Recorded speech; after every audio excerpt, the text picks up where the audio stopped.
Одного разу з великої хмаринки вилетіла маленька сніжинка. Вона кружляла у повітрі, а навколо неї звучали веселі звуки.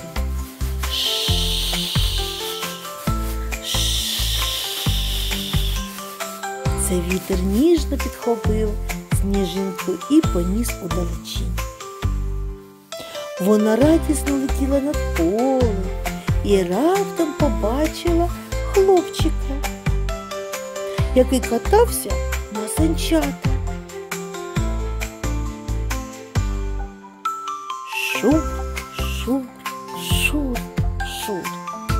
Сніжинка підлетіла ближче і побачила, як хлопчик зліпив маленький сніговий коп і покотив його по землі. Хрум-хрум-хрум, хрум-хрум, хрумтів сніг під руками хлопчика.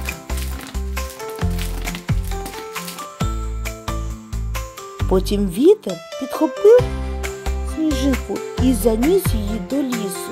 Там вона побачила білочку, яка стрибала з гілочки на гілочку. Пух-пух, пух-пух. Почувся звук, коли білочка стрибнула у м'який сніг.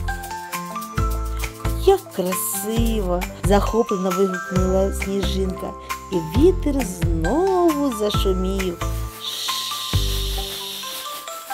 Врешті сніжинка впала на широку галявину і зустріла інших сніжинок. Вони разом лягли на землю, створивши пухнастий білий килим. Шуп-шуп ніжно прошелестіли сніжинки, вкриваючи все навколо. Так закінчилась подорож сніжинки, але вона залишилася на землі, щоб радувати всіх своїм блиском. А тепер, малята, повторимо звуки. Як шумить вітер? Як їдуть санчата? Як хрустить сніг? Хрум, хрум, хрум. Як стрибає білочка? А як шелестять сніжинки? Шурх, шурх. Дякуємо, мої маленькі друзі. Ми створили дуже гарну зимову казку.